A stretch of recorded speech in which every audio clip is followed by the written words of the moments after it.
you've got a wonderful series at the moment called The Evidence Room. Can you tell us a little bit about that, and perhaps also in the context of who is Nigel Wilson, or who are Nigel Wilson and Marilyn Edwards? Yeah, so in terms of the bill, in terms of key behind the scenes personnel, Nigel Wilson is just so important to the bill. Nigel and Marilyn both started off as stage managers, but they were stage managers on the bill from the beginning. And when the bill went from those 3 original hour-long series into the twice a week, and especially when it was going into having 3 units filming simultaneously to keep up with that demand, Nigel was made the production scheduler on the bill. And so he was responsible for making each regular cast member, of which there were 22 at the time, he was responsible for making sure they were available for the different units filming episodes in tandem.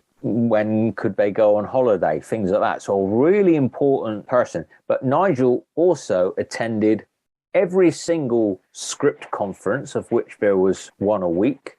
He would see drafts, submissions of every storyline, so that he would know, okay, if people are writing a lot for Andy Paula's Quinnen at the minute, then I need to be aware of that, because, you know, he's planning on going on holiday soon, you know. So he had an overview of absolutely everything, and also would receive daily shooting reports from the set, which confirmed if someone had had an injury, if someone was late coming from another unit, if someone was off ill.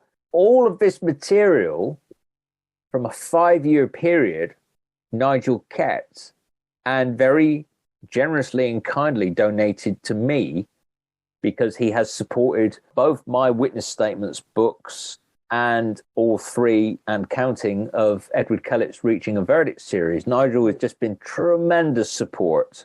And Marilyn, Marilyn, once the bill moved to Merton, she went back into stage managing comedy shows for Thames, and was actually responsible for getting a lot of the actors like Barbara Thorne and John Isle. She would recommend them because she knew how talented they were, and kind of break down some stereotypes there of, well, these guys can also do comedy. They don't, you know. So yeah, they're great champions of the bill. And it was a long time before I could persuade Nigel to actually be on the podcast. He was so humble, he didn't think anyone would be interested. And I think, as you commented, and some of the other patrons have commented, it's one of the best podcasts I've done.